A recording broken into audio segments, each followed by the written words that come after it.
In this video, I will clarify first the difference between a group and a team. A group is distinctly different to a team. I'll also talk about why this distinction is relevant to leadership.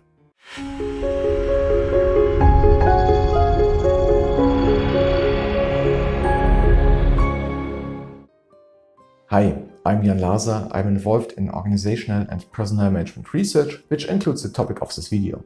So, let's jump right into it. What is meant by a group? A group consists of people who have direct relationships with each other. For example, through working in the same department. A group may have a common goal, but each group member's individual task success is not contingent on what the others do. In a group, the focus is on individual goals, so the responsibility for success or failure lies with each individual. Imagine, for example, cashiers at a discount store. In this group of cashiers, the individual goal is not to have a deficit in the till count at the end of the day. Each cashier is responsible only for their own till, and no one else's. On the other hand, what characterizes a team? In a team, team members also have direct relationships with each other and share a common goal. In a team, however, cooperation is essential to achieve the goal, which makes team relationships interdependent. We can use the example of a football team to illustrate this. To win a match, everyone in the team has to play their part.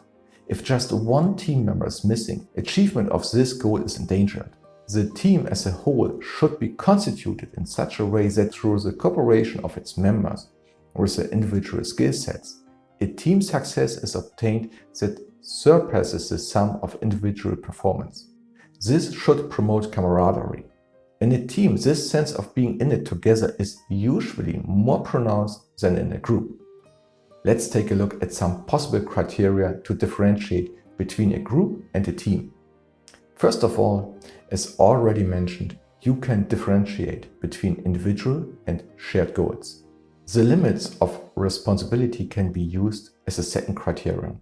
In a group, each member is responsible for themselves only. In a team, on the other hand, the responsibility for collective success lies with each team member, but is achieved only in collaboration with all other team members. The third criterion is success attribution. In a group, the success or failure of a goal is limited to the individual, whereas in a team, all members share overlapping responsibility for successful goal achievement. We can take communication as a fourth criterion. In a group, sporadic, ad hoc communication between the members could be all that is needed, but in a team, continuous and timely coordination is essential. The next criterion is interdependence. In a group, interdependence is lower than in a team, as in the examples of cashiers versus members of a football team. The next and final criterion relates to achievement expectations. In a group, the expectation is that the total result will be the sum of individual contributions.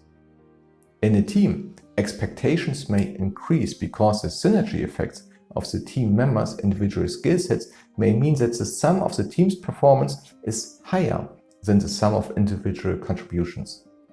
In other words, together we achieve more. One more thing about teams. In a team, people work together to achieve a goal. Teams win and lose together, which means each team member is jointly responsible for the result. If a team leader or anyone else in the team points the finger at another team member when they fail, then three fingers are pointing right back at them. A person need not be either only in a group or a team, but can be in a group and also in one or more teams at the same time. So, why is it important to know the difference? Well, because cooperation, decision-making, communication and the way tasks are handled differs between a group and a team. And depending on the goals the manager has, he or she should either set up a group or a team and communicate expectations to his group or team members. The manager will need to align incentives, coordination and decision processes, and the feedback system accordingly. A team achieves a shared goal. Accordingly, collective incentives are suitable, whereas in a group, individual incentives may be more appropriate. Another point worth noting is that it's easier to replace staff in a group than in a team, because the interdependencies in a team are more complex, as well as being difficult to define. When selecting personnel for a position in a team as opposed to a group, the interpersonal factors have to be considered more thoroughly because of these interdependencies. I would love to hear your thoughts on groups and teams. Please use the comment space below to join the discussion. That's it for this video. Thanks for watching. See you next time.